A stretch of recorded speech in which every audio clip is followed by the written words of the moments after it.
we are driving the Scirocco.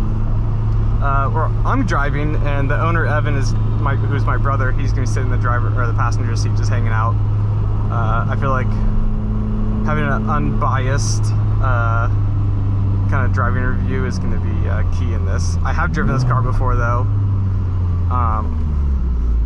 Oh, dead possum. We're kind of low. I'm gonna totally avoid him. He's sleeping. Cool. Evan, I guess, I mean, your inspiration for this was what, listening to the Carmudgeon show and hearing Jason Camisa go on and on about his, and yes. I mean, that's pretty much why you bought it, because you're like, oh, Jason says this is one of the best things ever, let me try it out. Yeah, absolutely. I mean, some of my favorite cars have been Volkswagens, and one of my favorite cars was a 79 924 Sebring edition, and it just had that nice, raw, connected feeling, and then I figured this would be in that same vein, and if Jason Camisa gives it high props, then you know it's got to be a pretty decent car. Yeah, so I know he also did a Petrolicious episode on his Scirocco too, which was really, really good. And our dad, he had a Corrado back in the day. So we've had Volkswagens in the family. Our mom currently drives a Mark 7 GLI with some sticky tires and a JB4 on it, and she loves the thing. I've owned, I think, 3 GTIs. You've owned 2? Yeah, 2. You've had a Mark 3 and a Mark 7. That's correct. Yeah, which the Mark 7 made monstrous power. And while I love the Mark 7, this Scirocco is so unbelievably good. We're gonna get some free air here in a second, and I'm gonna get on it, but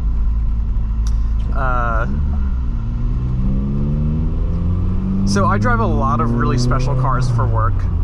A lot of sports cars, a lot of, you know, the greats. And the first time I drove this car was about a month ago. My brother brought it to my shop just to have us all torture test the thing. He's like, I want to make sure it's good. It's going to bring a trailer soon. Go beat the hell out of it. We're like, all right.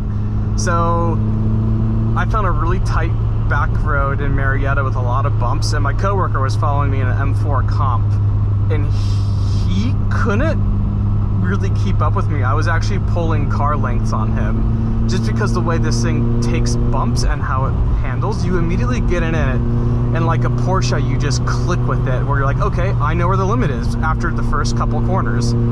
It is so good. There's so much feedback. I'm actually gonna flip around. Oh no, a Subaru has appeared and is gonna ruin my run. But yeah, we'll flip around here.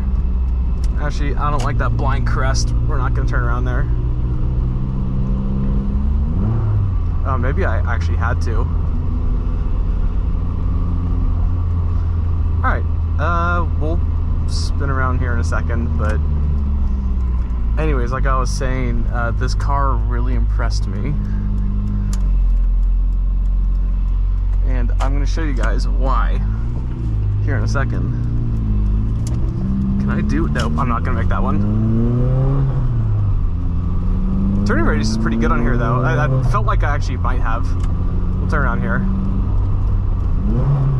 The gearbox is extremely tight, and the gates are italicized. It's really funny.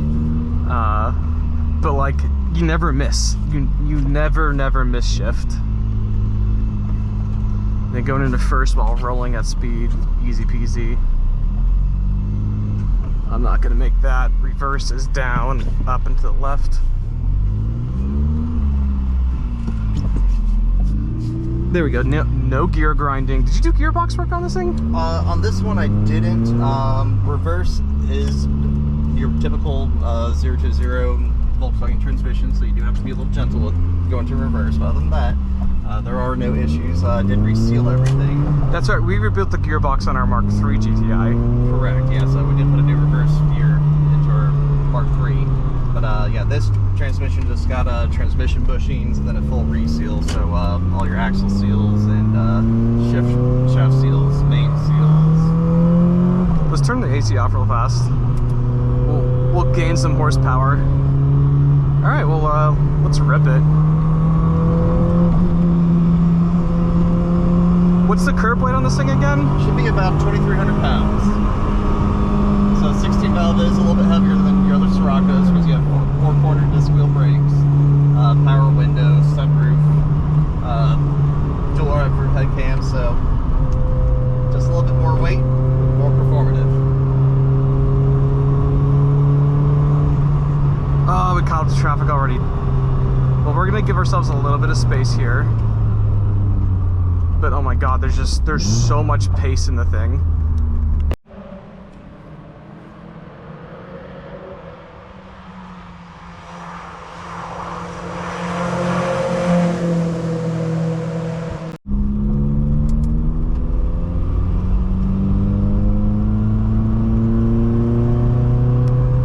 So anyways, like I was saying, there is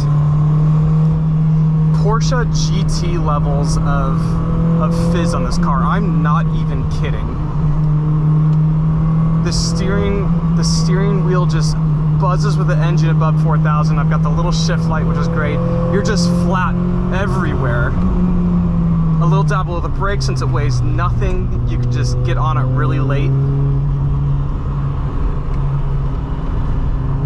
I mean, dude, this thing's unbelievable. It's just flat through the corner. There's so much grip. There's so much grip.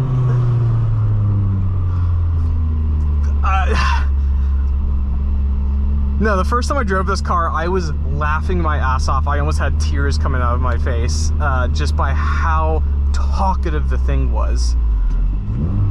Like the steering's, it's not heavy. You can tell I can steer it with just 2 fingers, but the communication's amazing. It tells you when the rear end's sliding, because you do get oversteer in this thing, and you can enact it whenever you want. And also, the steering will go super light when you start understeering. It's unbelievable. We're gonna just give ourselves a little bit of space. It sucks. They just paved this road. We're gonna have a lot of grip on here. They're going really, really slow, but as you can tell, all the gauges are working. It's actually all the Dynamat my brother put in here made a big difference.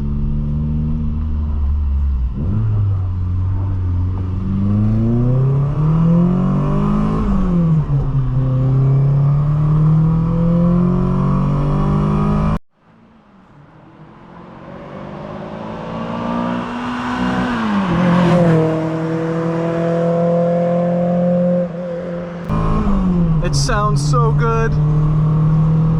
Oh. And it feels like you're going hyperspeed when you're just not. So I've owned a lot of Miatas in my time, and I'm just gonna say this is one of the best handling cars I've ever driven. And it's all just OEM and OEM plus, right? Like it doesn't have like aggressive coilovers or, you know, really wide tires or it's just, I really, really want to drive one of these when they were new out of the box. My co-workers have owned these when they were new, and they all kind of look at the car when my brother brought it to work, and they just all romanticize everything. Like, oh yeah, we had, you know, the 8-valve cars, 16-valve cars. Everyone just really liked these things. But we're gonna be stopped at a stoplight here, so we're gonna cut it here for a second and get back on it. Chat in a second. All right, we're back at it. I think I cleared a little bit of a gap. So I'm just gonna do like a 6/7/10 run on this, my favorite little bit of road here.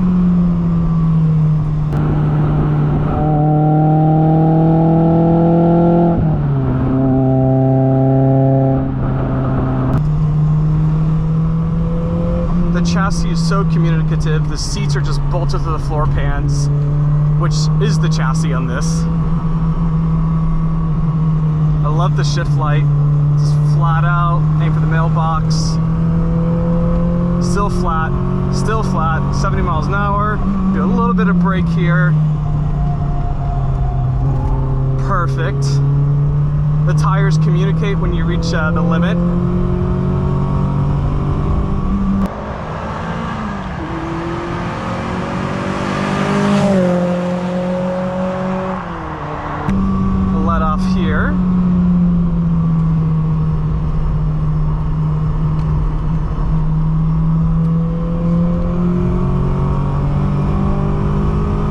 Dude, this thing is so good, it's not even funny.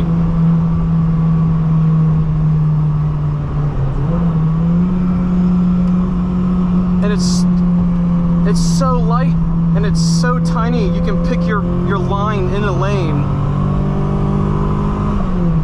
Unbelievable.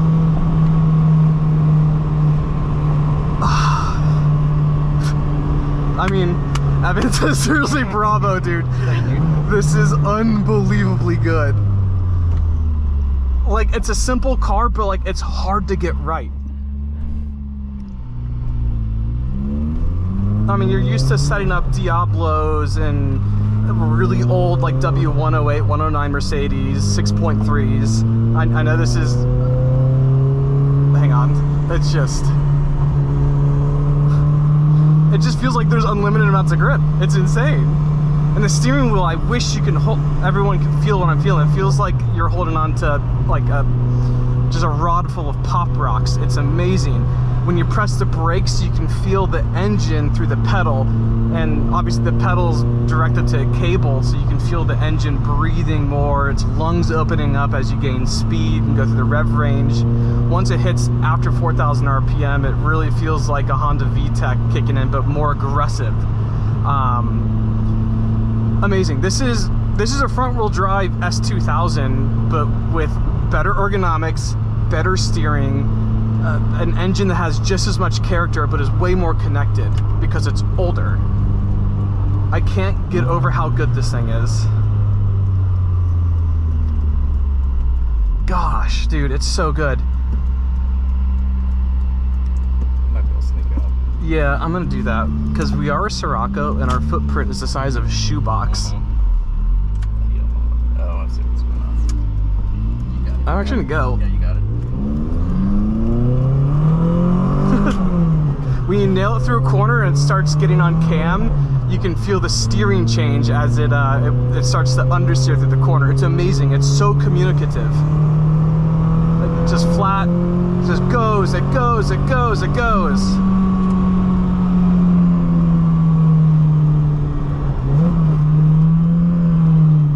Let's see how it goes here. I'm sending it. Dude, I mean, I kind of want to do an autocross session in this. I think it would crush it. So again, guys, please watch all my other videos. While I like all the other cars I've done, I have not gotten this excited about a car, I think, like ever. And I've done Demand 4.5 liter Spiders, GT3 RSs. It's just, this car's a freak of nature. It really is. Again, we're gonna put it in 5th gear. We're cruising at 55 miles an hour at 2,800 RPM. I'm gonna check behind me. There's no traffic, and it looks like a freaking Lamborghini Espada looking out the rear. I was in one of those the other month, and it's kind of uncanny. It's like a short Espada. It's like it's like a pug version of an Espada. And these cars are notorious for overheating, and as you can see, our coolant temperatures are spot on, as well as our oil temperatures. So everything runs like a dream. Yeah, it's a hot day out. I think it's mid 80s and like Vietnam levels of humidity out in Georgia today. We had thunderstorms last night. We're gonna get some more tonight. What's up, man? But guys, the car's spectacular. It's very original. It's extremely complete. And it's one of the best driver's cars I think I've ever been in. Like, really, this is up there with a DB4 Superleggera, E36 M3 GT, a 4-liter 997.2 GT3. Like, I'm telling you, this is, I wouldn't really say they're slept on because they're commanding a bit of a premium, but like, as far as the driving experience and what you're paying for it, like, there's nothing else that is even close to this. There really isn't. I'm really excited. If you guys have any questions or comments, please drop them in the YouTube channel or on the listing. I'll be there commenting. I really want to do a very thorough video just demonstrating how good this car drives. And I was beating the ever-living crap out of it on that back road, and the temps are fine. The car is totally good. It's amazing. My brother Evan did a really, really good job. This is taking, what, is it 2 years? Just about. Yeah, I thought I was going. I always enjoy kind of moving on cars and resurrecting cars, and this one definitely took longer just because I wanted it, you know, right. And Yeah. that good. And yeah, it's hundreds of hours, right? Oh god. Like probably more. Like you were always working on this thing. Yes. So Evan's got it really dialed in, and like he actually cares. A lot of people do lipstick on a pig when they do restorations. Especially this is a mechanical restoration. This was bringing it back to life. But I really hope it shows. This is a spectacular car, and if you have any questions or comments, again, leave them. I'm also available for phone calls. We can do FaceTime if you need any more video. If I missed anything, we're here for you guys. So thanks for watching, and happy bidding.